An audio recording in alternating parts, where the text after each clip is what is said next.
ಆತ್ಮೀಯ ವಿದ್ಯಾರ್ಥಿಗಳು ಎಲ್ಲರಿಗೂ ಬೆಳಗಿನ ಶುಭೋದಯ.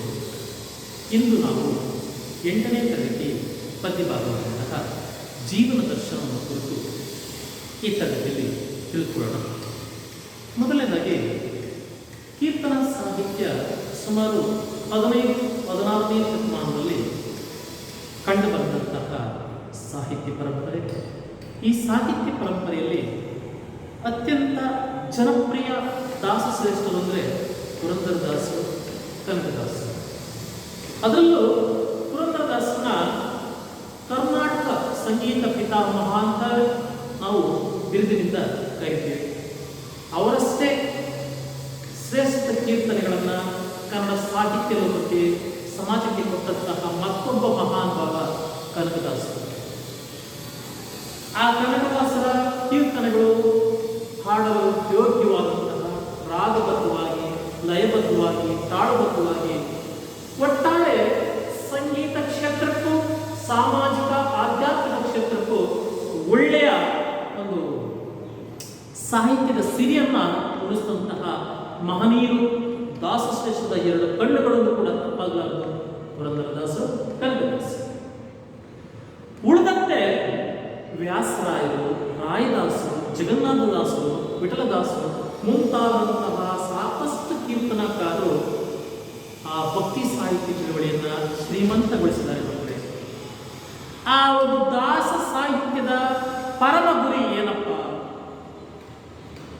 ಯಾರೂ ಕೂಡ ನಾನು ಸಾಹಿತ್ಯವನ್ನು ಸೃಷ್ಟಿ ಮಾಡಬೇಕು ಅಂತಕ್ಕಂತಹ ಪ್ರಯತ್ನ ಮಾಡಲಿಲ್ಲ. ಅವರಲ್ಲಿದ್ದು ಹರಿನಾಮ ಸ್ಮರಣೆ. ಸರಿ ಕೇಳಿಸ್ಕೊಳ್ಳಿ, ಹರಿನಾಮ ಸ್ಮರಣೆ. ಹರಿ ಅಂದ್ರೆ ಯಾರು ಸರ್? ವಿಷ್ಣು.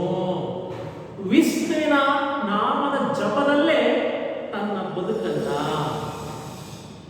ತನ್ನ ಇಡೀ ಜೀವನವನ್ನ ನಿರ್ಮಲವಾಗಿಸಿಕೊಂಡು ದಾಸ ಅಂದ್ರೆ ಸೇವಕ.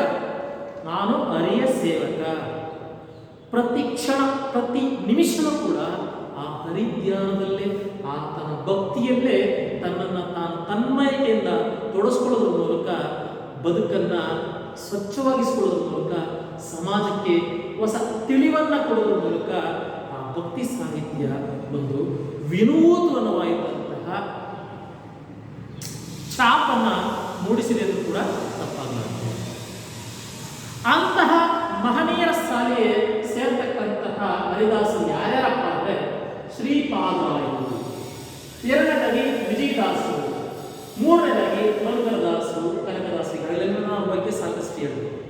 ಕೊನೆಯದಾಗಿ ಗೋಪಾಲದಾಸರು. ಈ ಮಹನೀಯರು ದಾಸ ಪರಂಪರೆಯನ್ನ, ಕೀರ್ತನ ಸಾಹಿತ್ಯವನ್ನ ಅತ್ಯಂತ ಶ್ರೀಮಂತಗೊಳಿಸಿರ್ತಕ್ಕಂತಹ ಕೀರ್ತನೆಗಳು. ಅವರ ಅಂಕಿತ ನಾಮ ಏನಾಗಿತ್ತು ಸರ್? ಹರಿದಾಸರಾಗಿರ್ತಕ್ಕಂತಹ ಈ ಮಹಾನುಭಾವರ ಅಂಕಿತ ನಾಮ ಈ ರೀತಿ ಇತ್ತು ಮಕ್ಕಳೇ. ಶ್ರೀಪಾದರಾಯರ ಅಂಕಿತ ನಾಮ ಶ್ರೀರಂಗವಿಠಲ.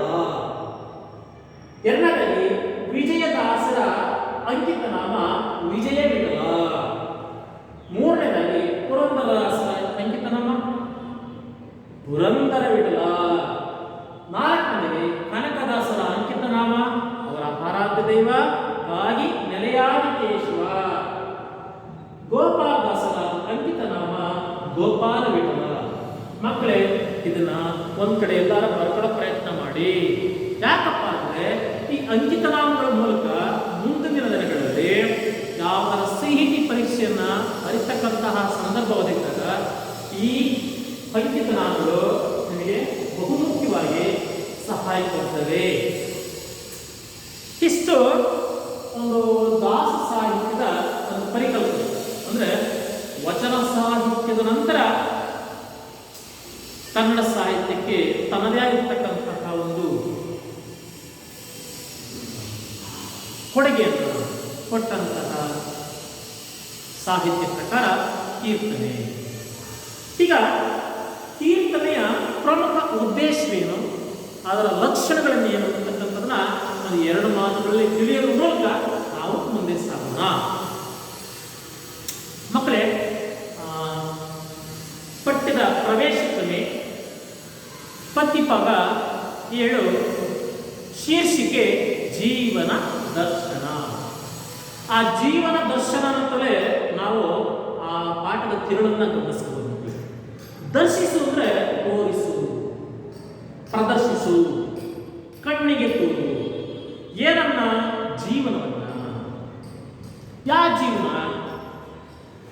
ನಾವು ಮನುಷ್ಯರಾಗಿ ಹುಟ್ಟಿರ್ತಕ್ಕಂಥದ್ದು ಒಂದು ಸೌಭಾಗ್ಯ. ಇಂಥ ಸೌಭಾಗ್ಯದಲ್ಲಿ ನಾವು ಪಡೆದಿರ್ತಕ್ಕಂಥ ಹುಟ್ಟನ್ನ ಪವಿತ್ರವಾಗಿಸ್ಕೊಳ್ಬೇಕು. ನಮ್ಮ ಜೀವನವನ್ನ ಒಂದು ರೀತಿ ಅತ್ಯಂತ ಸಂತಸದಿಂದ, ಆ ಒಂದು ಖುಷಿಯಿಂದ ಪ್ರತಿ ಕ್ಷಣವನ್ನ ಅನುಭವಿಸ್ತಾ ಸಮಾಜಕ್ಕೆ ನಾವು ಒಂದು ಒಳ್ಳೆಯ ಪ್ರಜೆಗಳಾಗ್ತಾ ಸಾಗಬೇಕು ಅಂತಕ್ಕಂಥದ್ದು ಈ ಒಂದು ಕೀರ್ತನೆಯ ಸಾರ. ಹೇಗೆ ಪ್ರಾಣಿಗಳು ಕೂಡ ಜೀವಿಸ್ತವೆ. ಮನುಷ್ಯ ಪ್ರಾಣಿಗಳಿಗಿಂತ ಹೇಗೆ ಭಿನ್ನವಾಗಿದ್ದಾನೆ? ಅವನ ಮೇಧಾಶಕ್ತಿಯಿಂದ ಭಿನ್ನವಾಗಿ ಕಾಣ್ತಾನೆ. ಮೇಧಾಶಕ್ತಿ ಅಂದ್ರೇನು? ಅವನ ಬುದ್ಧಿವಂತಿಕೆ, ಆಲೋಚಿಸ್ತಕ್ಕಂತಹ ಸಾಮರ್ಥ್ಯ, ಜೊತೆಗೆ ಅವನಿಗೊಂದು ಒಂದು ದೈವದಂತ ಕೊಡುಗೆ ಏನಪ್ಪ ಅಂದ್ರೆ ಭಾಷೆ. ಅವನು ಕೇಳಿಸ್ಕೊಳ್ಳಲು ಬಲ್ಲ, ಅದಕ್ಕೆ ಪ್ರತಿಕ್ರಿಯೆಯಾಗಿ ಮಾತನಾಡಲು ಬಲ್ಲ. ಇಂತೆಲ್ಲ ಸವಲತ್ತುಗಳನ್ನು ಪಡೆದಿರ್ತಕ್ಕಂಥ ಮನುಷ್ಯ ತನ್ನ ಬುದ್ಧಿಶಕ್ತಿಯಿಂದ, ತನ್ನ ಸತ್ವಶೀಲ ಸಶಕ್ತ ವ್ಯಕ್ತಿತ್ವದಿಂದ ಅವನ ಸುತ್ತಲಿನ ಪರಿಸರವನ್ನ, ಸಮಾಜದ ಪರಿಸರವನ್ನ ಹೇಗೆ ಸ್ವಚ್ಛವಾಗಿಟ್ಕೊಳ್ಬಹುದು, ಹೇಗೆ ಒಂದು ನಿರ್ಮಲವಾಗಿರ್ತಕ್ಕಂಥ ಬದುಕನ್ನ ಅನುಭವಿಸಬಹುದು ಅನ್ನೋದನ್ನ ನಮ್ಮ ಕೀರ್ತನಕಾರರು ತಮ್ಮ ಕೀರ್ತನೆಗಳ ಮೂಲಕ ಒಬ್ಬ ಹರಿಯ ನಾಮಸ್ಮರಣೆಯಲ್ಲಿ ತೊಡಗಿರ್ತಕ್ಕಂತಹ ವ್ಯಕ್ತಿ ತನ್ನ ಸುತ್ತಮುತ್ತಲಿನ ಒಂದು ಜಗತ್ತನ್ನ, ಪರಿಸರವನ್ನ ಹೇಗೆ ಇಟ್ಕೊಳ್ಬೋದು, ಆ ಇಟ್ಕೊಳ್ಳೋ ಜೊತೆಗೆ ಅವರಿಂದ ಯಾವ ರೀತಿ ಆ ವಾತಾವರಣವನ್ನ ತನ್ನ ಅನುಕೂಲಕ್ಕೆ ತಕ್ಕದಾಗಿ ಬಳಸ್ಕೊಳ್ಬೋದು ಅಂತಕ್ಕಂಥದನ್ನ ಪ್ರಸ್ತುತ ಈ ಒಂದು ಜೀವನ ದರ್ಶನ ಪ್ರತಿಭಾಗದ ಆಶಯದಲ್ಲಿ ನೋಡ್ತಾ ಹೋಗ್ತೀವಿ. ಅರ್ಥ ಅಲ್ವಾ? ಸರಳ ತಿಳ್ಕೊಳ್ಳಿ. ಒಬ್ಬ ಮನುಷ್ಯ ದೈವಕ್ಕೆ, ದೇವನಿಗೆ ಅಧೀನನಾಗಿ ಅವನ ಭಕ್ತಿಯಲ್ಲಿ ಪರವಶನಾಗಿ ಯಾವ ರೀತಿ ಮೋಕ್ಷವನ್ನ, ಮುಕ್ತಿಯನ್ನ ತನ್ನದಾಗಿಸಿಕೊಳ್ಳಬಹುದು, ಪರಮಾತ್ಮನಲ್ಲಿ ಯಾವ ರೀತಿ ಅನುಸಂಧಾನಕ್ಕೊಳಗಾಗಬಹುದು ಅಂತಕ್ಕಂಥದನ್ನ ನಮ್ಮ ಶ್ರೀಪಾದರಾಜರು ತಮ್ಮ ಒಂದು 7,000 ಒಂದು ಕೀರ್ತನೆಯಲ್ಲಿ ಸೊಗಸಾಗಿ ವಿವರಿಸಿದ್ದಾರೆ. ಅರ್ಥ ಏನಪ್ಪ ಅಂದರೆ, ವ್ಯಕ್ತಿ ಅವನ ಸುತ್ತಮುತ್ತಲು ಬರ್ತಕ್ಕಂತಹ ಅವನ ಹೆಂಡತಿ ಇರ್ಬೋದು, ಮಕ್ಕಳಿರ್ಬೋದು, ಜೊತೆಗೆ ಅವನು, ಅವನ ಮನಸ್ಸು, ಅವನ ಆತ್ಮ, ಇವೆಲ್ಲವೂ ಕೂಡ ಅವನು ಯಾವ ರೀತಿ ಸಪೋರ್ಟ್ ಮಾಡಬೇಕು, ಯಾವ ರೀತಿ ಸಪೋರ್ಟ್ ಮಾಡಿದಾಗ ಅವನ ಅಂತರಂಗದಲ್ಲಿ ಎಂತಹ ದೈವೀ ಕಳೆ, ಎಂತಹ ದೈವದ ಅನುಸಂಧಾನ ಪ್ರಾಪ್ತಿಯಾಗುತ್ತೆ. ಅವನು ತನ್ನ ಬದುಕನ್ನು ಎಷ್ಟು ಸ್ವಚ್ಛವಾಗಿ ಇಟ್ಕೊಳ್ಬಲ್ಲ, ಆ ಬದುಕನ್ನು ಅನುಭವಿಸೋದ್ರ ಮೂಲಕ ಆ ಒಂದು ದೈವದ ದಾರಿಯಲ್ಲಿ ನಡೆದು ಮೋಕ್ಷಕ್ಕೆ ಹತ್ತಿರವಾಗಬಲ್ಲ ಅಂತಕ್ಕಂಥದ್ದೇ ಪ್ರಸ್ತುತ ಈ ಒಂದು ಕೀರ್ತನೆಯ ಆಶಯ. ಬನ್ನಿ ಮಕ್ಕಳೇ, ಕನ್ನಡ ಸಾಹಿತ್ಯ ಪರಂಪರೆಯಲ್ಲಿ 15-16ನೇ ಶತಮಾನ ಜ್ಞಾನ ಮತ್ತು ಭಕ್ತಿಯ ಮೂಲಕ ಮುಕ್ತಿಯನ್ನ ಕಾಣಬಯಸಿ ವಿಷ್ಣುವನ್ನ ಆರಾಧ್ಯ ದೈವವನ್ನಾಗಿಸಿಕೊಂಡು ಆಧ್ಯಾತ್ಮಿಕ, ಧಾರ್ಮಿಕ, ಸಾಮಾಜಿಕ, ಸಾಂಸ್ಕೃತಿಕ ಸುಧಾರಣೆಗಾಗಿ ಶ್ರಮಿಸಿದ ಸಾಹಿತ್ಯ ಪ್ರಕಾರವೇ ದಾಸ ಸಾಹಿತ್ಯ. ದಾಸ ಸಾಹಿತ್ಯವನ್ನ ದಾಸ ವಾಗ್ಮಯ, ಹರಿದಾಸ ಸಾಹಿತ್ಯವೆಂದಲೂ ಕರೀತಾರೆ. ದಾಸ ವಾಗ್ಮಯ. ವಾಗ್ಮಯ ಅಂದರೆ ಮಾತಿನ ಚತುರತೆ ಉಳ್ಳವನು ವಾಗ್ಮಯಿ, ಪ್ರತಿಭಾ ಸಂಪನ್ನ ದಾಸ ವಾಗ್ಮಯ. ಜೊತೆಗೆ ಹರಿದಾಸ ಸಾಹಿತ್ಯ, ಹರಿದಾಸ ಸಾಹಿತ್ಯ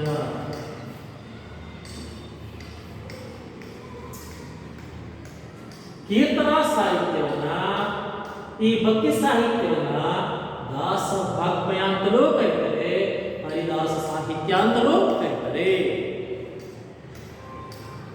ದಾಸ ಎಂದರೆ ಸೇವಕ ಎಂದರ್ಥ. ದಾಸ ಸೇವಕ ಅಂದ್ರೆ ಇವರಲ್ಲಿರ್ತಕ್ಕಂತಹ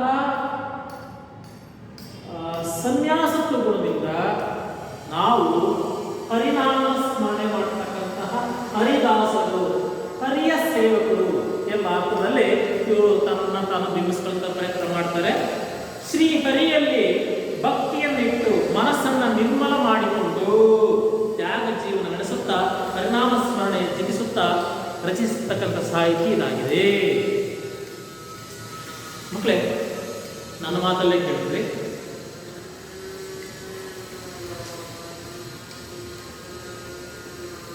ನಾವು ಕನಕದಾಸರ ಒಂದು ಪೂರ್ವ ಕಥೆಯನ್ನು ನೋಡಿದ್ದೀವಿ. ಅವರು ಒಬ್ಬ ಡಣಾಯಕನಾಗಿದ್ದು ದೇವಸ್ಥಾನದ ಕೇಶವನ ದೇವಸ್ಥಾನದ ಜೀರ್ಣೋದ್ಧಾರದ ಸಂದರ್ಭದಲ್ಲಿ ಸಿಕ್ಕಂತಹ ಕನಕ ವೃಷ್ಟಿಯಿಂದ ಅವರು ಅದನ್ನೆಲ್ಲದನ್ನೂ ಕೂಡ ತ್ಯಾಗ ಮಾಡಿ, ತನ್ನಲ್ಲಿದ್ದಂತಹ ಆ ನಾಯಕತ್ವವನ್ನೂ ತ್ಯಾಗ ಮಾಡಿ ತಂಬೂರಿ ವೇಷಧಾರಿಯಾಗಿ ಹಾಡುತ್ತಾ ಸನ್ಯಾಸತ್ವವನ್ನು ಸ್ವೀಕರಿಸಿ ಅವರು ಕಂಡಲ್ಲಿ ಕೃಷ್ಣ ನಾಮವನ್ನು ಜಪಿಸುತ್ತಾ ವಿಷ್ಣುವಿನ ಹರಿಯ ನಾಮವನ್ನು ಸ್ಮರಣೆಯನ್ನು ಮಾಡುತ್ತಾ ತನ್ನ ಬದುಕಿನುದ್ದಕ್ಕೂ ತ್ಯಾಗವನ್ನು ಜೀವನವನ್ನು ಕಂಡುಕೊಂಡಂಥ ಮಹಾನ್ ಭಾವ ಕನಕದಾಸ. ಪುರಂದರ ವಿಠಲದ ಕಥೆನೂ ಅಷ್ಟೇ ಸೊಗಸಾಗಿದೆ ಅಂದರೆ ಆತನ ಪತ್ನಿ ಸರಸ್ವತಿ ಬಾಯಿ ತಾನು ತೊಟ್ಟಂತಹ ಮೂಗುತಿಯಿಂದ ತನ್ನ ಗಂಡನ ಜಿಪುಣತನವನ್ನ ತೋರಿಸಿ ಆ ಮೂಗುತಿಯೇ ಆತನಿಗೆ ಮೋಕ್ಷಕ್ಕೆ ಮುಕ್ತಿಗೆ ದಾರಿಯಾಯಿತು ಅಂತಕ್ಕಂಥ ಕಥೆನೂ ಇದುವರೆಗೂ ಕೇಳಿದ್ದೀವಿ. ಹಾಗೆ ಈ ದಾಸಶ್ರೇಷ್ಠರು ಪೂರ್ವದಲ್ಲಿ ಅಂದರೆ ಆ ಪೂರ್ವದ ಜೀವನದಲ್ಲಿ ಇಂತಹ ಹಲವಾರು ಘಟನೆಗಳಿಂದ ಅವರು ಜ್ಞಾನವನ್ನು ಪಡೆದುಕೊಂಡು ಹರಿನಾಮ ಸ್ಮರಣೆಯೇ ಶಾಶ್ವತ, ಅದೊಂದೇ ನಮ್ಮಲ್ಲಿರ್ತಕ್ಕಂತಹ ಸೌಭಾಗ್ಯ ಅಂತೇಳಿ ತನ್ನೆಲ್ಲ ಲೌಕಿಕ ವ್ಯಾಪಾರವನ್ನು ಬದಿಗೆ ತಳ್ಳಿ ಆಧ್ಯಾತ್ಮ ಜೀವನಕ್ಕೆ ಮನಸ್ಸನ್ನು ಮಾಡುವ ಮೂಲಕ ತನ್ನ ಅರಿವಿನಲ್ಲಿ ಉಂಟಾದಂತಹ ಜ್ಞಾನವನ್ನು ತನ್ನ ಒಂದು ಕೀರ್ತನೆಗಳ ಮೂಲಕ, ಸರಳವಾಗಿರ್ತಕ್ಕಂತಹ ಹಾಡುಗಳ ಮೂಲಕ ಜನಸಾಮಾನ್ಯರ ಮನಸ್ಸನ್ನು ತಿದ್ದುವ ಮೂಲಕ ಅವರು ಎಂದಿಗೂ ಕೂಡ ಈ ಭಕ್ತಿ ಪರಂಪರೆಯನ್ನ, ಈ ಕೀರ್ತನ ಪರಂಪರೆಯನ್ನ, ಈ ದಾಸ ಪರಂಪರೆಯನ್ನ ಒಂದು ರೀತಿ ಕನ್ನಡ ಸಾಹಿತ್ಯ ಪರಂಪರೆಯಲ್ಲಿ ಒಂದು ವಿಶೇಷವಾಗಿರ್ತಕ್ಕಂತಹ ಸಾಹಿತ್ಯ ಪ್ರಕಾರವಾಗಿ ನಮ್ಮ ನಡುವೆ ಬಿಟ್ಟು ಹೋಗುತ್ತದೆ. ಒಟ್ಟಾರೆ ಇದರಿಂದ ನಾವು ಒಂದು ಎರಡು ಮಾತಲ್ಲಿ ಏನ್ ತಿಳ್ಕೋಬೋದಪ್ಪ ಅಂದ್ರೆ, ಕೀರ್ತನಕಾರರ ಉದ್ದೇಶ ಬರೀ ಕೀರ್ತನೆಗಳನ್ನ ರಚಿಸುವುದಲ್ಲ, ಆ ಕೀರ್ತನೆಗಳನ್ನ ಕಟ್ಟೋದು ಅವರಲ್ಲಿ ಉಂಟಾದಂತಹ ಹರಿವಿನಿಂದ, ಆ ಹರಿವಿನಿಂದ ಸಿಕ್ಕಂತಹ ಹಾಡನ್ನ, ಆ ಒಂದು ಕೀರ್ತನೆಯನ್ನ ಹಾಡು ಡಬ್ಬವನ್ನಾಗಿಸಿಕೊಂಡು ಜನಸಾಮಾನ್ಯರಿಗೆ ತಿಳುವಳಿಕೆಯನ್ನು ಮೂಡಿಸೋದ್ರ ಮೂಲಕ ಸಮಾಜದ ಶುದ್ಧೀಕರಣಕ್ಕೆ ಪ್ರಯತ್ನಿಸಿದರು. ಸಮಾಜದ ಒಂದು ಕಂದಾಚಾರವನ್ನ, ಅದಾಕಾರವನ್ನ ಹೋಗಲಾಡಿಸ್ತಕ್ಕಂಥ ಪ್ರಯತ್ನ ಮಾಡಿದ್ರು. ಆ ಪ್ರಯತ್ನದಲ್ಲಿ ಅವರ ಒಂದು ಸಾಧನೆಯ ಪಥ, ಆ ಮೋಕ್ಷದ ದಾರಿ ನಿಜಕ್ಕೂ ಕೂಡ ಶ್ರಮದಾಯಕವಾಗಿತ್ತು, ಕಠಿಣವಾಗಿತ್ತು. ಆ ನೋವನ್ನೆಲ್ಲ ಅನುಭವಿಸುವ ಮೂಲಕ ಅದನ್ನೇ ಅವರು ದಾರಿಯನ್ನಾಗಿಸಿಕೊಂಡು ಜೀವನ ಮಾರ್ಗವನ್ನ, ಬದುಕುವ ಒಂದು ಮಾರ್ಗವನ್ನ, ರೀತಿಯನ್ನ ಆ ಒಂದು ಮುಕ್ತ ಜನಕ್ಕೆ ತೋರಿಸುವ ಪ್ರಯತ್ನ ಮಾಡಿರು. ಇದು ನಮ್ಮ ಕೀರ್ತನಾ ಸಾಹಿತ್ಯದ ಒಂದು ನಡೆದು ಬಂದಂತಹ ದಾರಿ. ಈಗ ಪ್ರಸ್ತುತ ನಾವು ಈ ತರಗತಿಯಲ್ಲಿ ಶ್ರೀಪಾದರಾಜರ ಪರಿಚಯವನ್ನ ಮಾಡಿಕೊಳ್ಳೋಣ. ನಾನು ಫಸ್ಟ್ ಹೇಳಿದ್ದೀನಿ, ಆ ಶ್ರೀಪಾದರಾಜರ ಅಂಕಿತ ನಾಮ ಶ್ರೀರಂಗ ವಿಠಲ. ಶ್ರೀರಂಗ ವಿಠಲ. ಮಕ್ಕಳೇ, ಇವರು ಹುಟ್ಟಿದ್ದಲ್ಲಿ ರಾಮನಗರ ಜಿಲ್ಲೆಯ ಚನ್ನಪಟ್ಟಣ ತಾಲೂಕಿನ ಕಬ್ಬೂರು ಅಂತಕ್ಕಂತಹ ಗ್ರಾಮದಲ್ಲಿ ಜನಿಸಿದರು. ಇವರ ಪೂರ್ವದ ಹೆಸರು ಲಕ್ಷ್ಮೀನಾರಾಯಣ. ಪೂರ್ವದ ಹೆಸರು ಲಕ್ಷ್ಮೀನಾರಾಯಣ. ಇವರ ತಂದೆ ಶೇಷಗಿರಿಯಪ್ಪ, ತಾಯಿ ಗಿರಿಯಮ್ಮ. ಮಕ್ಕಳೇ, ಒಂಚೂರು ಅಳಿಸ್ತೀನಿ, ಇಲ್ಲಿ ಬರೀತೀನಿ ಮಕ್ಕಳೇ, ಗಮನಿಸ್ಕೊಳ್ಳಿ.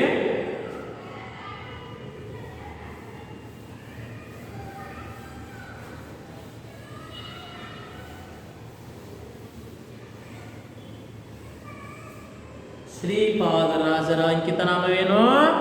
ಶ್ರೀರಂಗ ವಿಠಲ. ಇವರ ಜನ್ಮಸ್ಥಳ ಕಬ್ಬೂರು. ಯಾವ ತಾಲೂಕಿನಲ್ಲಿ ಬರುತ್ತಪ್ಪ ಅಂದ್ರೆ ಚನ್ನಪಟ್ಟಣ. ಚನ್ನಪಟ್ಟಣ ತಾಲೂಕು ಯಾವುದಕ್ಕೆ ಪ್ರಸಿದ್ಧಿ ಪಡೆದಿದೆ? ಇಡೀ ವಿಶ್ವಮಟ್ಟದಲ್ಲಿ ಒಳ್ಳೊಳ್ಳೆ ಗೊಂಬೆಗಳನ್ನ, ಮರದ ಆಟಿಕೆಗಳನ್ನ ತಯಾರಿಸ್ತಕ್ಕಂತಹ ನಗರ ಚನ್ನಪಟ್ಟಣ. ಅದು ಯಾವ ಜಿಲ್ಲೆಯಲ್ಲಿ ಬರುತ್ತೆ? ರಾಮನಗರ ಜಿಲ್ಲೆಯಲ್ಲಿ ಬರುತ್ತೆ. ರಾಮನಗರದ ಚನ್ನಪಟ್ಟಣ ತಾಲೂಕಿನ ಕಬ್ಬೂರು ಅಂತಕ್ಕಂತಹ ಗ್ರಾಮದಲ್ಲಿ ನಮ್ಮ ಶ್ರೀಪಾದರಾಯರು ಜನಿಸಿದ್ರು. ಅವರ ಅಂಕಿತ ನಾಮ ಶ್ರೀರಂಗ ವಿಠಲ. ಅವರ ಕಾಲ ಕ್ರಿಸ್ತ ಶಕ 1404. ಕ್ರಿಸ್ತ ಶಕ 1404. ಅವರ ಮರಣ ಕ್ರಿಸ್ತ ಶಕ 1502.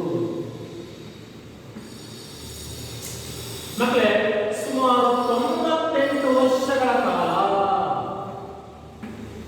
ಎಷ್ಟು 98 ವರ್ಷಗಳ ಕಾಲ ಈ ಮಹನೀಯರು ಬದುಕಿದ್ರು. ಯಾರು? ಶ್ರೀಪಾದರಾಯರು. ಶ್ರೀಪಾದರಾಯರು ಸುಮಾರು 98 ವರ್ಷ ಬದುಕಿದ್ದಾರೆ. ಅವರ ಒಂದು ಸಾಹಿತ್ಯ ಸಾಧನೆ ಏನಪ್ಪಾ ಅಂದ್ರೆ 82 ಕೀರ್ತನೆಗಳನ್ನ ರಚಿಸಿದ್ದಾರೆ.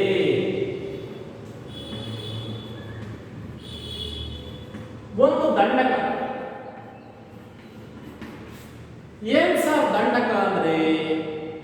ದಂಡಕ ಅಂದ್ರೆ ಒಂದು ವ್ಯಾಕರಣದ ಛಂದಸ್ಸಿನ ಆವೃತ್ತಿ. ಒಂದು ವ್ಯಾಕರಣ ಶುದ್ಧವಾಗಿರ್ತಕ್ಕಂತಹ, ಒಂದು ವ್ಯವಸ್ಥಿತವಾಗಿರ್ತಕ್ಕಂತಹ ಛಂದೋಕೃತಿಯನ್ನ ರಚಿಸಿದರೆ ಅದಕ್ಕೆ ದಂಡಕ ಅಂತ ಕರಿತೀವಿ. ಜೊತೆಗೆ ಸುಳಾದಿ, ಉಗಾಭೋಗ, ಪಳಮೆ ಅಂತ ಕರಿತೀವಿ. ಸುಳಾದಿ, ಉಗಾಭೋಗ, ಪಳಮೆ. ಸುಳಾದಿ, ಉಗಾಭೋಗ, ಪಳಮೆ. ಇವು ನಿಮ್ಮ ಮಟ್ಟಕ್ಕೆ ದೊಡ್ಡವು, ಆದರೂ ಕೂಡ ಅವುಗಳ ಕುರಿತು ಒಂದೆರಡು ಮಾತಲ್ಲಿ ಹೇಳ್ತೀನಿ. ಸುಳಾದಿ ಅಂದ್ರೆ ಕೀರ್ತನೆಯಲ್ಲಿ ಬರ್ತಕ್ಕಂತಹ ಒಂದು ಪದ್ಯದ ಜಾಲ. ಅದು ರಾಗಬದ್ಧವಾಗಿರುತ್ತೆ. ಅಂದ್ರೆ ರಾಗಬದ್ಧ. ರಾಗ ಅಂದ್ರೆ ಆಡಲು ಯೋಗ್ಯವಾದಂತಹ ಬಗೆಯನ್ನ ಸುಳಾದಿ ಅಂತ ಕರಿತೀವಿ. ನೆಕ್ಸ್ಟ್ ಉಗಾಭೋಗ.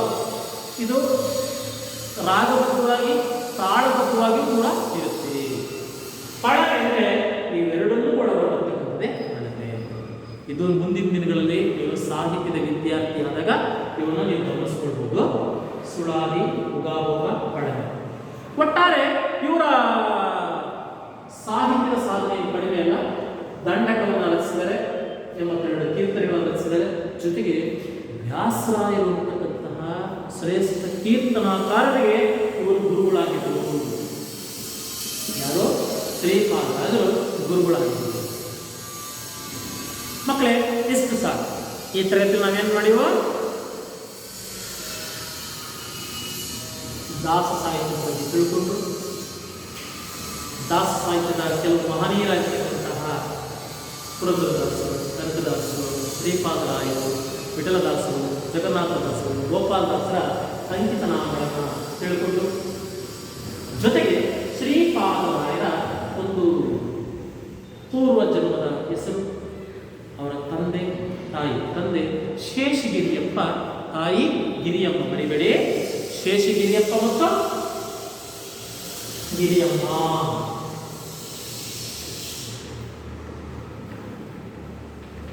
ಶೇಷಗಿರಿಯಪ್ಪ ಮತ್ತು ಗಿರಿಯಮ್ಮ.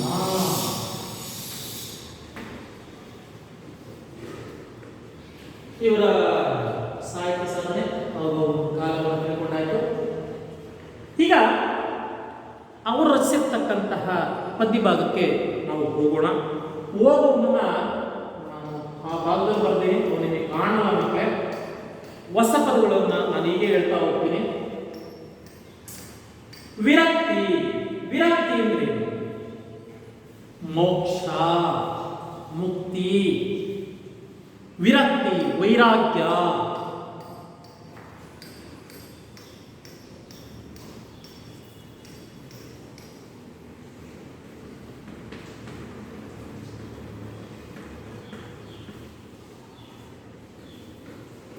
ವೈರಾಗ್ಯ. ವೈರಾಗ್ಯ ಅಂದ್ರೆ ಏನಂದ್ರೆ ಲೌಕಿಕ ಜೀವನ ತ್ಯಜಿಸ್ತಕ್ಕಂಥದ್ದು, ಅಲೌಕಿಕ ಜೀವನ ಕಡೆಗೆ ಹೋಗ್ತಕ್ಕಂಥದ್ದು. ಸುತ. ಸುತ ಅಂದ್ರೆ ಮಗ. ಸುತ ಅಂದ್ರೇನು? ಮಗ. ನೆಕ್ಸ್ಟ್ ಮುಕ್ತಿ. ಮುಕ್ತಿ ಅಂದ್ರೆ ಮೋಕ್ಷ. ಮುಕ್ತಿ, ಮೋಕ್ಷ, ಸ್ವರ್ಗ ಕಡೆ ಹೋಗ್ತಿರ್ತಿಲ್ಲ, ಯವನ. ನೆಕ್ಸ್ಟ್ ಉಪಶಾಂತ.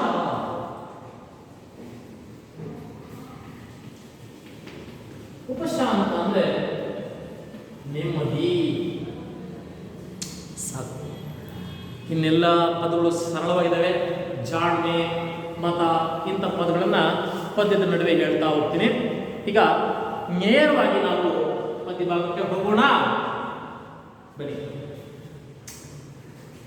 ಮೊದಲು ಒಂದು ಸಾರಿ ನಾನು ಹೇಳ್ತೀನಿ, ಅದನ್ನು ಗಮನಿಸ್ಕೊಳ್ಳಿ. ತದನಂತರ ಮತ್ತೊಮ್ಮೆ ಪ್ರತಿ ಸಾಲುಗಳಿಗೆ ಅರ್ಥದ ಜೊತೆಗೆ ಭಾವಾರ್ಥವನ್ನು ತಿಳಿಸ್ಕೊಡ್ತೀನಿ. ಆ ಪದ್ಯವನ್ನು ಮನನ ಮಾಡಿಕೊಳ್ತಕ್ಕಂಥ ಪ್ರಯತ್ನವನ್ನು ಮಾಡಿ. ಭಕ್ತಿ ಬೇಕು, ವಿರಕ್ತಿ ಬೇಕು, ಸರ್ವಶಕ್ತಿ ಬೇಕು, ಮುಂದೆ ಮುಕ್ತಿಯ ಬಯಸುವಗೆ. ಸತಿ ಅನುಕೂಲ ಬೇಕು, ಸುತನಲ್ಲಿ ಗುಣ ಬೇಕು, ಮತಿವಂತನಾಗಬೇಕು, ಮತ ಒಂದಾಗಬೇಕು. ಜಪದ ಜಾಣವೇ ಬೇಕು, ತಪದ ನೇಮವೇ ಬೇಕು, ಉಪವಾಸವಿರಬೇಕು, ಉಪಶಾಂತವಿರಬೇಕು. ಸುಸಂಗ ಹಿಡಿಯಲೇಬೇಕು, ದುಸ್ಸಂಗ ಬಿಡಬೇಕು, ರಂಗ ವಿಠಲನ ಬಿಡದೆ ನೆರೆ ನಂಬಿರಬೇಕು. ಸರಳವಾಗಿದೆ, ಸೊಗಸಾಗಿದೆ, ನಿಮ್ಮ ಮಟ್ಟಕ್ಕಂತೂ ತುಂಬಾ ಅದ್ಭುತವಾಗಿದೆ. ಯಾಕೆ?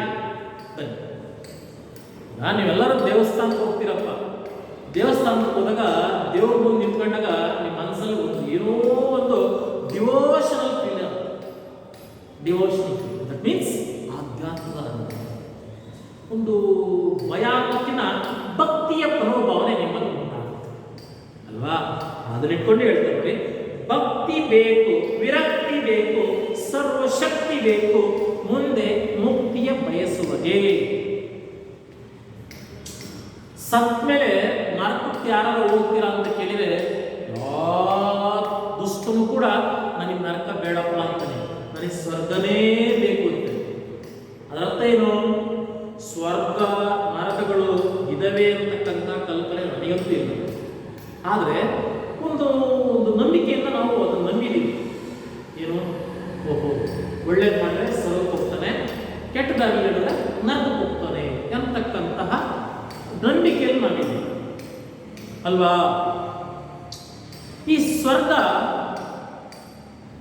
ಪ್ರಸ್ತುತ ನಾವು ಬದುಕ್ತಿರ್ತಕ್ಕಂತಹ ಜೀವನದಲ್ಲೇ ಕಾಣಬಹುದು. ಇಲ್ಲಿ ಸನ್ನಡತೆಯಿಂದ ಯಾವ ವ್ಯಕ್ತಿ ನಡ್ಕೊಳ್ತಾನೋ ಅವನು ಸುಲಭವಾಗಿ ಆ ಒಂದು ಸ್ವರ್ಗದ ಅನುಭವವನ್ನು ಇಲ್ಲೇ ಪಡ್ಕೊಳ್ತಾನೆ. ಮಾತಾಡ್ತಿರ್ತೀವಿ, ಯಾರ ಅಕ್ಕಪಕ್ಕದಲ್ಲಿ ನೆರೆಹೊರೆಯಲ್ಲಿ ಸಾವನ್ನಪ್ಪಿದ್ರೆ ಆತನ ಬಗ್ಗೆ 4 ಒಳ್ಳೆ ಮಾತನ್ನು ಯಾರು ಹೇಳಿದ್ರೆ ಸಾಕು, ತುಂಬಾ ಒಳ್ಳೆಯ ಮನುಷ್ಯ, ಅವನು ಸ್ವರ್ಗಕ್ಕೆ ಹೋಗುದು. ಒಬ್ಬ ದುಷ್ಟ ಸತ್ತ ನಾವೇನಂತೀವಿ, ನೀಚ, ಸತ್ತಿದೆ ಒಳ್ಳೆದಾಗ್ತದೆ ಅಂತೀವಲ್ಲ. ಹಾಗೆ ಬದುಕಿದ್ದಾಗ ಶ್ರದ್ಧೆಯಿಂದ, ಭಕ್ತಿಯಿಂದ, ಸಮಾಜಕ್ಕೆ ಉಪಕಾರಿಯಾಗಿ 4 ಜನಕ್ಕೆ ಬೇಕಾದಂಥವನಾಗಿ ನಿರ್ಮಲ ಜೀವನವನ್ನು ಯಾವ ನಡೆಸ್ತಾನೋ ಅವನು ಬದುಕಿನಲ್ಲಿ ಸ್ವರ್ಗವನ್ನು ಕಾಣ್ತಾನೆ. ಭಕ್ತಿ ಬೇಕು, ವಿರಕ್ತಿ ಬೇಕು, ಸರ್ವಶಕ್ತಿ ಬೇಕು. ದೈವದಲ್ಲಿ ಭಕ್ತಿ ಇರಬೇಕು. ಅಂತರಂಗದಲ್ಲಿ ನೀನು ನನ್ನ ನೆಲೆಸಪ್ಪ, ಇಲ್ಲಿ ನನ್ನ ಮನೆಯಲ್ಲಿ, ನನ್ನ ಮನಸ್ಸಿನ ಮನೆಯಲ್ಲಿ ನೀನು ನೆಲೆಯಾಗಪ್ಪ. ನಿನ್ನ ದಿವ್ಯ ದೃಷ್ಟಿ ನನ್ನ ಮೇಲಿರಲಿ. ನಾನು ಯಾವುದೇ ಕಾರಣಕ್ಕೂ ತಪ್ಪುಗಳನ್ನು ಮಾಡಬಾರ್ದು, ತಪ್ಪು ಹೆಜ್ಜೆಗಳನ್ನು ಇಡಬಾರ್ದು. ವಿರಕ್ತಿ ಬೇಕು. ವಿರಕ್ತ ಅಂದರೆ ಮಕ್ಕಳೇ, ಈ ಪದ ದೊಡ್ಡದು. ವಿರಕ್ತ ಪೀಠ, ವಿರಕ್ತ ಅಂದರೆ ರಕ್ತ ಅಂದರೆ ಸಂಬಂಧಗಳು, ರಕ್ತ ಅಂದರೆ ಸಂಬಂಧಗಳು. ಆ ಸಂಬಂಧದ ವ್ಯಾಮೋಹವನ್ನು ಯಾರು ಕೊರಿತಾನೋ ಅವನು ವಿರಕ್ತ. ಸರಳ ಅರ್ಥ ಮಾಡ್ತಾರೆ. ರಕ್ತ ಅಂದ್ರೇನು? ಸಂಬಂಧ. ಸಂಬಂಧಗಳಿದ್ದಾವೆ ಅಂದರೆ ವ್ಯಾಮೋಹ ಜಾಸ್ತಿ. ಆ ಸಂಬಂಧಗಳನ್ನು ಯಾರು ತೊಡ್ಕೊಳ್ತಾನೋ ಅವನು ವಿರಕ್ತ. ಹಾಗೆ ಮೋಕ್ಷದ ದಾರಿ ನೀನು ಹೋಗ್ಬೇಕು, ಆಗ ನೀನೇನು ಮಾಡಬೇಕು? ಭಕ್ತಿನ ಪಡ್ಕೋಬೇಕು, ವಿರಕ್ತವನ್ನ ಪಡ್ಕೋಬೇಕು, ವಿರಕ್ತ ನೀನಾಗಬೇಕು. ಸರ್ವಶಕ್ತಿ ಬೇಕು. ಸರ್ವಶಕ್ತಿ ಹಾಕೊಂಡ್ರೆ ನೀನು ದಿಕ್ಸುಡೆಯೋದಲ್ಲ, ಜಿಮ್ ಹೋಗೋದಲ್ಲ. ಮನೋಶಕ್ತಿ, ನಿಗ್ರಹ ಶಕ್ತಿ, ಮನಸ್ಸಿನ ಚಂಚಲತೆಯನ್ನ, ಆಸೆಗಳನ್ನ ನಿಗ್ರಹಿಸತಕ್ಕಂತಹ ಶಕ್ತಿ ನಿನ್ನಲ್ಲಿದೆಯೋ, ಹಾಗಾದ್ರೆ ಆ ಶಕ್ತಿ, ಭಕ್ತಿ, ವಿರಕ್ತಿ ಈ 3 ಸೇರಿ ನೀನು ಮುಕ್ತಿಯ ಕಡೆಗೆ ಹೋಗ್ತೀಯಾ. ಅರ್ಥ ಆಯ್ತಾ? ಸತಿ ಅನುಕೂಲ ಬೇಕು, ಸುತನಲ್ಲಿ ಗುಣ ಬೇಕು. ಮಕ್ಕಳೇ, ಪತಿ ಸತಿ ಈ ಪದ ಕೇಳಿದಿರಲ್ವಾ? ಪತಿ ಅಂದ್ರೇನು? ಗಂಡ. ಸತಿ ಅಂದ್ರೇನು? ಹೆಂಡತಿ. ಸಾಧನೆಯ ದಾರಿಯಲ್ಲಿ ಆ ವ್ಯಕ್ತಿದನೇನೆಂದರೆ ಆತನನ್ನು ಅನುಸರಿಸಿಟ್ಟುಕೊಳ್ಳತಕ್ಕಂತಹ ಆ ಸಂಬಂಧಗಳು ಹೇಗಿರಬೇಕು? ಸತಿ ಅನುಕೂಲ ಬೇಕು. ಕೀರ್ತನೆ ಇನ್ನೊಂದು ಕಡೆ ಎಲ್ಲರ ಕಡೆ ಹೇಳ್ತಾರೆ, ಸನ್ನೆಯ ಅರಿತು ನಡೆಯದಂತಹ ಸತಿ ದೇತಕ್ಕೆ. ಕೀರ್ತನಕಾರ ಅಂತ ಬಳಸ್ತಾರೆ. ಸನ್ನೆ ಅಂದರೆ ಒಂದು ಕಣ್ಸನ್ನೆ, ಸನ್ನೆ ಸಂಕೇತ. ಕೆಲವು ಮನೆಯಲ್ಲಿ ಏನೂ ಇರಲ್ಲ, ಬಡತನ ಇರುತ್ತೆ, ಊಟ ಮಾಡೋಕ್ಕೂ ಕಷ್ಟ ಇರುತ್ತೆ. ಆದರೆ ಅದನ್ನು ಯಾವುದನ್ನೂ ಕೂಡ ಬೇರೆಯವರಿಗೆ ತೋರ್ಪಡಿಸದೆ ಮನೆ ಮಕ್ಕಳನ್ನೆಲ್ಲ ಇರೋದ್ರಲ್ಲೇ ಸಾಕ್ತಕ್ಕಂತಹ ತಾಯಂದಿರುಗಳು ಸಾಕಷ್ಟು. ಉದಾಹರಣೆಗೆ ನಿಮ್ಮ ಪಾಠದಲ್ಲಿ ಬರ್ತಕ್ಕಂತಹ ಡಿ ವಿ ಗುಂಡಪ್ಪನವ್ರ ಪಾಠ ನೀವು ಓದಿದ್ದೀವಿ, ನಾನೇ ಪಾಠ ಮಾಡಿದ್ದೀನಿ. ಡಿ ವಿ ಗುಂಡಪ್ಪನವ್ರ ಪಾಠ ನೋಡ್ತೀನಿ. ಆ ತಾಯಿ ಇದ್ದಂತಹ ಒಂದು ಅರ್ಧ ಸೀರೆಯಲ್ಲೇ ತನ್ನ ಗಂಡನ ಮಾನವನ್ನು ಮುಚ್ಚುವ ಪ್ರಯತ್ನ ಮಾಡ್ತಾಳೆ. ಎಲ್ಲೂ ಕೂಡ ಗಂಡನನ್ನು ಬಿಟ್ಕೊಂಡು ತನಗಿಲ್ಲೂ ಕೂಡ ತನ್ನ ಗಂಡ ಮಕ್ಕಳಿಗೆ ಗುಡಿಸ್ತಲೇ ದಿನ ಆಕೆ ಹಸಿವಿನಿಂದ ಇರ್ತದೆ. ಇದು ಸತಿ. ಅಂತ ಅರ್ಥ ಏನಪ್ಪ ಅಂದ್ರೆ, ಗಂಡನ ಸಾಧನೆಗೆ ಸತಿ ಬೆನ್ನೆಲುಬಾಗಿರಬೇಕು. ಅಂತ ಅನುಕೂಲವಾಗಿರ್ತಕ್ಕಂಥ ಸತಿ ಇದ್ದಾಗ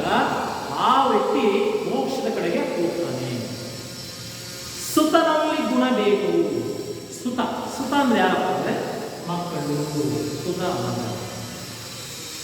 ತಂದೆ ಒಳ್ಳೆ ದಾರಿಯಲ್ಲಿದ್ದು ಮಗ ದುಷ್ಟದ ದಾರಿಯಲ್ಲಿ, ಕೆಟ್ಟತನದಲ್ಲಿ, ಸಮಾಜದ ಕಂಟಕನಾಗಿ, ಕುಲಕಂಟಕನಾಗಿ, ಕುಲಘಾತಕನಾಗಿ ನಡೆದಾಗ ತಂದೆಯ ದಾರಿಗೆ ಮುಖಕಾತೊಡಗಿಸ್ತಾನೆ.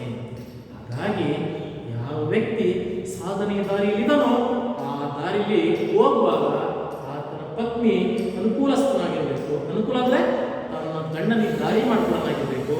ಸುತನಲ್ಲಿ ಒಳ್ಳೆಯ ಗುಣಗಳಿರಬೇಕು. ಮತಿವಂತನಾಗಬೇಕು, ಮತ ಒಂದಾಗಬೇಕು. ಮತಿವಂತ, ಮತಿವಂತ ಅಂದ್ರೆ ಜ್ಞಾನವಂತ. ಕರ್ಕೊಳ್ಳಿ, ಮತಿ ಜ್ಞಾನ, ಜ್ಞಾನಗಿನ ಇದೆಯೇ, ಜ್ಞಾನಮತಿ ಇದೆಯೇ ಅಂತ ಬೈತಾ ಇರ್ತಾರೆ. ಮತಿ ಅಂದ್ರೆ ಜ್ಞಾನ. ಮತ ಒಂದಾಗಬೇಕು. ಮತ ಅಂದ್ರೆ ಧರ್ಮಾಂತರ ಅಂತ ಕೊಡುತ್ತೆ, ಅಭಿಪ್ರಾಯ ಅಂತ ಕೊಡುತ್ತೆ. ಮಕ್ಕಳೇ, ಕೆಲವರು ಆಚರಣೆಗಳ ಸಂಪ್ರದಾಯಗಳ ಮೂಲಕ ನಾನಾ ಧರ್ಮಗಳು ನಾನಾ ಭಿನ್ನ ಕಾಣ್ತವೆ. ಹಾಗಂತೇಳಿ ನಾವು ಆ ಧರ್ಮ ತಪ್ಪು, ಈ ಧರ್ಮ ಸರಿ ಅಂತಕ್ಕಂತಹ ಅಭಿಪ್ರಾಯ ಬರಬಾರದು. ಎಲ್ಲ ಧರ್ಮಗಳ ಸಾರದಲ್ಲೂ ಭಗವಂತ ಇದ್ದಾನೆ ಅಂತಕ್ಕಂತಹ ಅರಿವು ಆತನಲ್ಲಿದ್ದಾಗ ಅದು ಆತನ ಮೋಕ್ಷಕ್ಕೆ ದಾರಿ ಮಾಡುತ್ತೆ. ನೆಕ್ಸ್ಟ್, ಜಪದ ಜಾಣವೇ ಬೇಕು, ತಪದ ನೇಮವೇ ಬೇಕು. ಜಪ ನೋಡಪ್ಪ, ಜಪ ಅಂದ್ರೆ ಸ್ತುತಿಸೋದು, ಪ್ರಾರ್ಥಿಸೋದು. ನಾನು ಒಂದು ಪ್ರಾರ್ಥನೆಯನ್ನ ಸುಮ್ಮನೆ ಗಿಳಿಪಾಠ ತರ ದೇವರಿಗೆ ಒಪ್ಪಿಸೋದಲ್ಲ.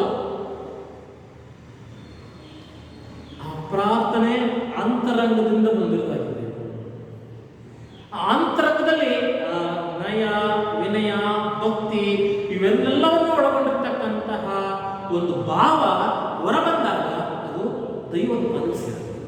ಅದನ್ನು ಬಿಟ್ಟು ನೀನು ಪ್ರಾರ್ಥಿಸ್ತಾ ಇದ್ದೀನಿ ಅಂತ ಹೇಳ್ಬಿಟ್ಟು ನಿನ್ನ ಮನಸ್ಸು ಎಲ್ಲೋ ಇರುತ್ತೆ, ನಿನ್ನ ಬಾಯಿ ಪಿಟ ಪಿಟ ಪಿಟ ಅಂತ ಜಪ ಮಾಡ್ತಿರುತ್ತೆ. ಅದಾಗಬಾರ್ದು.